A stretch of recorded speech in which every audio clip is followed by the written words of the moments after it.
John Fitzgerald Kennedy, do solemnly swear I, John Fitzgerald Kennedy, do solemnly swear that you will faithfully execute the office of President of the United States that I will faithfully execute the office of President of the United States and will, to the best of your ability, and will, to the best of my ability, preserve, protect, and defend the Constitution of the United States. preserve, protect, and defend the Constitution of the United States. So help you God.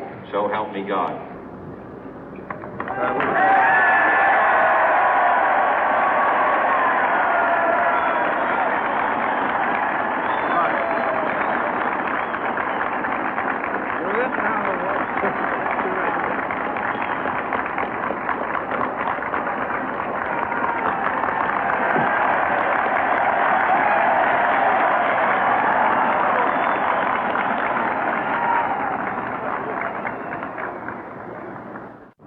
Vice President Johnson, Mr. Speaker, Mr. Chief Justice, President Eisenhower, Vice President Nixon, President Truman, Reverend clergy, fellow citizens.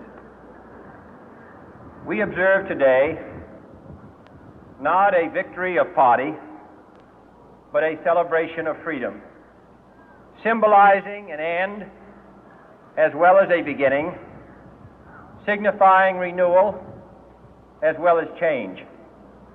For I have sworn before you and Almighty God the same solemn oath our forebears prescribed nearly a century and 3/4 ago. The world is very different now, for man holds in his mortal hands the power to abolish all forms of human poverty and all forms of human life. And yet the same revolutionary beliefs for which our forebears fought are still at issue around the globe. The belief that the rights of man come not from the generosity of the state, but from the hand of God.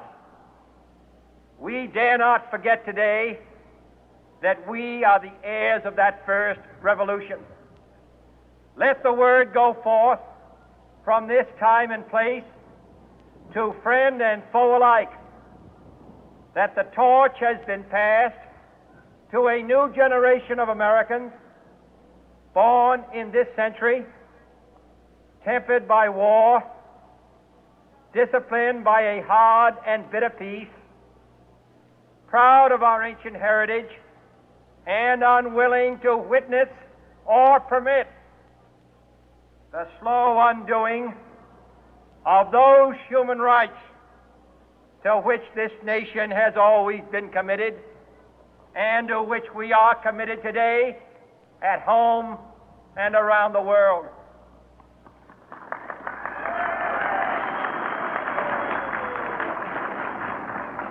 Let every nation know, whether it wishes us well or ill, that we shall pay any price, bear any burden, meet any hardship, support any friend, oppose any foe to assure the survival and the success of liberty.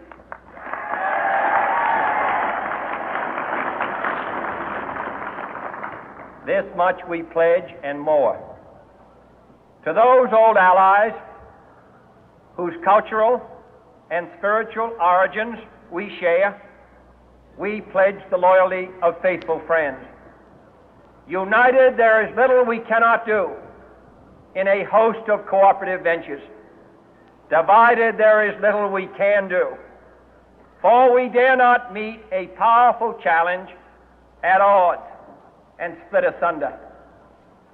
To those new states whom we welcome to the ranks of the free, we pledge our word that one form of colonial control shall not have passed away, merely to be replaced by a far more iron tyranny.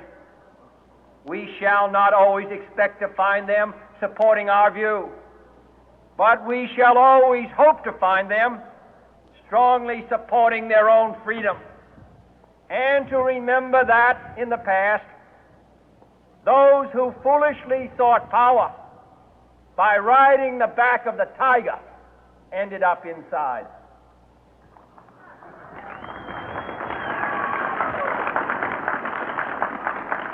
To those people in the huts and villages of half the globe struggling to break the bonds of mass misery, we pledge our best efforts to help them help themselves for whatever period is required, not because the communists may be doing it, not because we seek their votes, but because it is right. If a free society cannot help the many who are poor, it cannot save the few who are rich.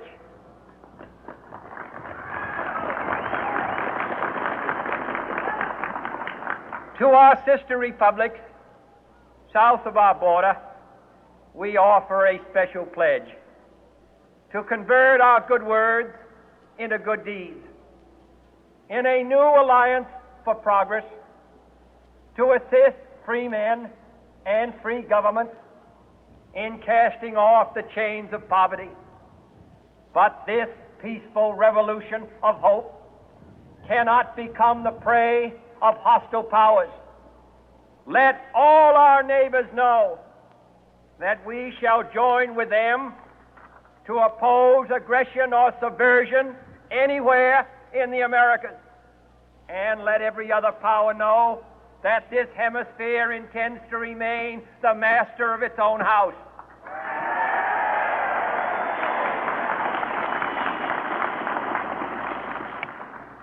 To that World Assembly of Sovereign States, the United Nations, our last best hope, in an age where the instruments of war have far outpaced the instruments of peace, we renew our pledge of support to prevent it from becoming merely a forum for invective, to strengthen its shield of the new and the weak, and to enlarge the area in which its writ may run.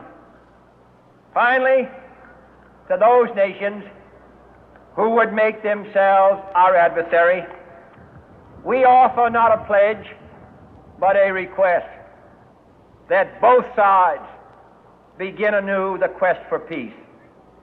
Before the dark powers of destruction, unleashed by science, engulf all humanity in planned or accidental self-destruction, we dare not tempt them with weakness, for only when our arms are sufficient beyond doubt can we be certain beyond doubt that they will never be employed. But neither can two great and powerful groups of nations take comfort from our present course, both sides overburdened by the cost of modern weapons, both rightly alarmed by the steady spread of the deadly atom, yet both racing to alter that uncertain balance of terror that stays the hand of mankind's final war. So let us begin anew, remembering on both sides that civility is not a sign of weakness, and sincerity is always subject to proof. Let us never negotiate out of fear, but let us never fear to negotiate.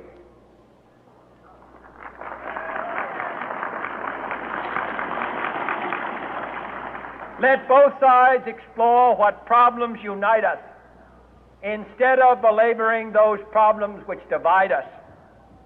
Let both sides, for the first time, formulate serious and precise proposals for the inspection and control of arms, and bring the absolute power to destroy other nations under the absolute control of all nations.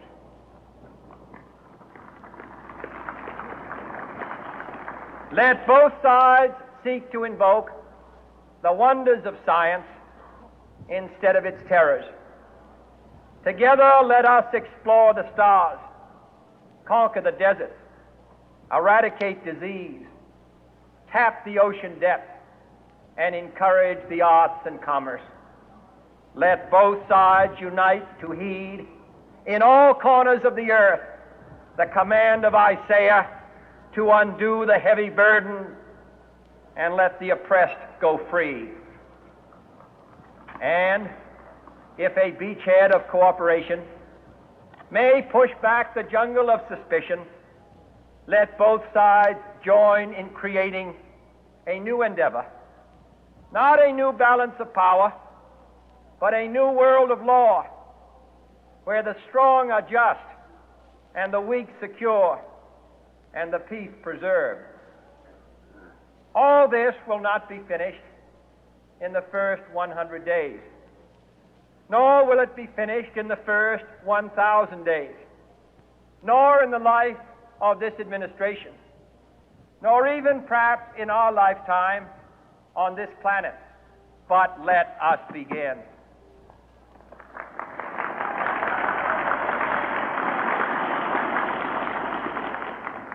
In your hands, my fellow citizens, more than mine, will rest the final success or failure of our course. Since this country was founded, each generation of Americans has been summoned to give testimony to its national loyalty. The graves of young Americans who answered the call to service surround the globe. Now the trumpet summons us again, not as a call to bear arms, though arms we need, not as a call to battle, though in battle we are, but a call to bear the burden of a long twilight struggle, year in and year out, rejoicing in hope, patient in tribulation, a struggle against the common enemies of man, tyranny, poverty, disease, and war itself. Can we forge against these enemies a grand and global alliance, north and south, east and west, that can assure a more fruitful life for all mankind? Will you join in that historic effort?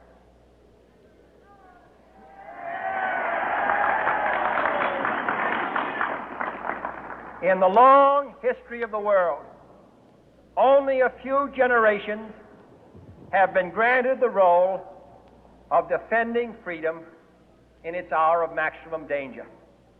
I do not shrink from this responsibility. I welcome it.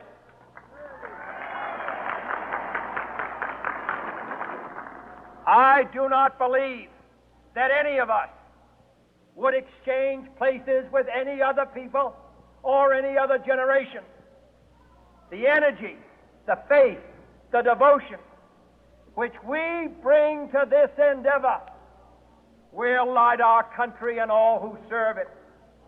And the glow from that fire can truly light the world.